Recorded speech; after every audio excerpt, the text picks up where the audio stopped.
When we talk about global superpowers, the conversation almost always defaults to a two-player game, Washington versus Beijing. But what if the real remote control to China's economic and technological future is actually held in Brussels? There is no denying that China is the world's ultimate manufacturing engine.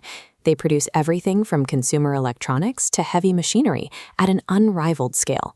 But factories are only useful if someone is buying what they make, and more importantly, if someone is willing to play by the rules those buyers set. The most effective ways to command leverage today don't require an aircraft carrier.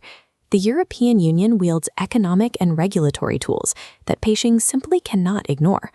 Look at any major European port, and you will see the sheer physical scale of this dependency. The EU is one of China's most indispensable export markets. The cargo ships arriving daily are packed with high-value products, electric vehicles, solar panels, and advanced electronics. This chart tracks the volume of Chinese exports to the EU over the last decade. Hundreds of billions of euros are on the line every single year. This constant flow of foreign cash is critical right now, as China faces a sustained slowdown in its domestic economic growth. If European consumers suddenly shut their wallets or blocked access to those markets, the shockwaves would immediately crater an already vulnerable Chinese economy. Europe also holds a highly specific physical bottleneck in the global tech supply chain. Hidden in the Netherlands is a company called ASML. They possess an absolute, undisputed monopoly on building the world's most advanced chip-making machines. Without these exact European machines, China is physically incapable of manufacturing cutting-edge semiconductors. And those intricate silicon chips are the essential building blocks for China's highest ambitions, from dominating artificial intelligence and next-gen smartphones to developing advanced military hardware. Cut off the hardware from the Netherlands, and Beijing's timeline for global technological supremacy stalls completely. Yet, Europe's most potent weapon is drafted in the halls of the European Parliament. It is a phenomenon known as the Brussels effect, where EU regulations quietly become the de facto laws of the world. This flowchart illustrates how it works. When the EU passes strict new rules on data privacy, AI development, or environmental standards, those mandates push outward, forcing global tech supply chains to adapt their designs.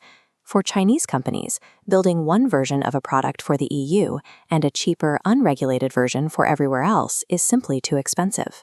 If a product fails European standards, it gets blocked at the border of one of the wealthiest consumer bases on Earth. Through the Brussels effect, Europe forces global compliance. They write the rules of the 21st century, and Chinese firms have to follow them. The reality is that neither side can afford to walk away. Europe and China exist in a tight state of mutual dependency that requires a very delicate balance. This diagram compares the two major Western strategies. While Washington often pushes for total decoupling, severing connections entirely, Europe has opted for de-risking, which reinforces the safety net and diversifies supply chains without blowing up the bridge.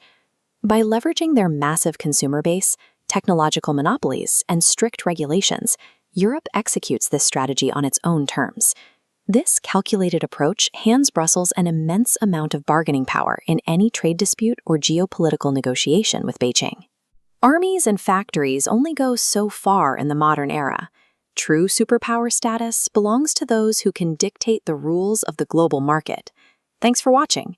If you want to understand more about international affairs and the global economy, be sure to like this video and subscribe to Global Desk.